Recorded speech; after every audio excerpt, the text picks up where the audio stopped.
Jika kamu kaya, jadilah wasilah untuk rezeki orang lain.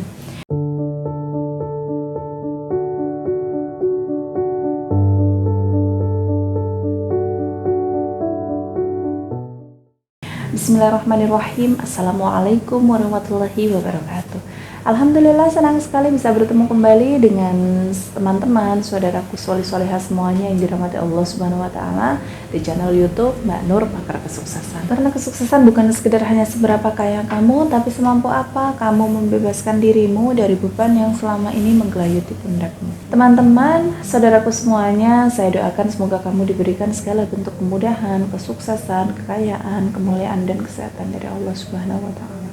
Amin, amin, Allahumma amin.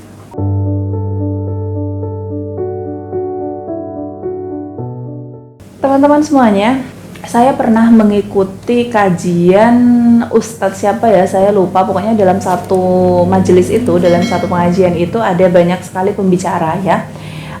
Ada banyak sekali pengisi acara, saya lupa ada 5 atau 7 gitu. Dan salah satu Ustadz tersebut di tengah-tengah ceramahnya, beliau membahas tentang satu cerita yang sangat menggugah hati saya. Dan tanpa sadar ya, secara tidak sadar dalam hati saya itu saya berdoa, ya Allah, izinkan hamba menjadi salah satu orang yang engkau izinkan menjadi wasilah itu. Dalam hati saya langsung spontan seperti itu.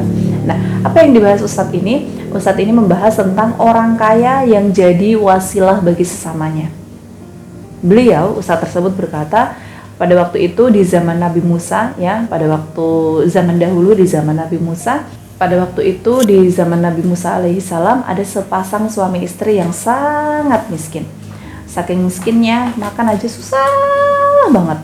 Saking miskin, semiskin-miskinnya pokoknya. Kemudian sepasang suami istri itu datang ke Nabi Musa dan bicara ke Nabi Musa. Wahai Musa, kan katanya kamu bisa berbicara kepada Tuhanmu, jadi tolonglah kami berdua, coba sampaikan ke Tuhanmu untuk memberikan kami kekayaan dan mengizinkan kami menjadi orang yang paling kaya, orang yang kaya raya. Bukan paling kaya, tapi orang yang kaya raya. Paling tidak 1 hari saja, supaya kami bisa merasakan bagaimana sih hidup menjadi orang kaya itu.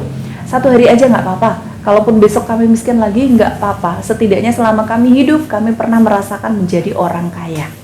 Si pasangan itu berkata seperti itu kepada Nabi Musa. Akhirnya karena Nabi Musa ya memiliki sifat kenabian, Nabi Musa yang welas asih sama orang, dan mungkin Nabi Musa berpikir, kok kasihan banget orang ini gitu, mungkin kata Nabi Musa. Lalu Nabi Musa berbicara, meminta pada Allah Subhanahu wa Ta'ala, ya Allah, saya mohon, saya minta jadikanlah sepasang suami istri ini memiliki harta yang kaya raya. Kemudian entah bagaimana prosesnya, dikabulkanlah sama Allah apa yang dimintakan sama Nabi Musa itu. Karena bagi Allah segala sesuatunya mudah, kun fayakun, jadilah maka jadilah. Akhirnya sepasang suami istri ini diberikan kekayaan oleh Allah Subhanahu wa Ta'ala. Dan ketika suami istri ini kaya, apa yang dia lakukan? Si suami istri ini bilang ya sama istrinya, si suami bilang sama istrinya, sayangku, kita kan udah kaya raya nih, mumpung seharian ini kita kaya raya, yuk coba kita bagi-bagikan harta kita ke orang-orang miskin di luar sana. Seperti mereka itu seperti miskinnya saat kita miskin dulu ya, kita hidup biasa-biasa aja, kita makan seadanya gitu. Lalu tanpa cekcok, tanpa babi bu, sepasang suami istri ini keluar dan membagikan hartanya ke orang-orang miskin dari pagi sampai malam, sampai habis gitu. Tercenganglah suami istri ini setelah kelelahan, tapi hartanya masih ada saja. Besoknya lagi dibagikan hartanya dari pagi sampai malam. Lah kok masih banyak lagi hartanya? Sampai 2 tahun harta mereka masih banyak juga. Saking bingungnya, si suami istri ini kembali lagi menemui Nabi Musa. Wahai Nabi Musa, kenapa hartaku tidak habis? Padahal sudah aku bagi-bagikan kepada orang lain dan aku hanya meminta kaya untuk 1 hari saja.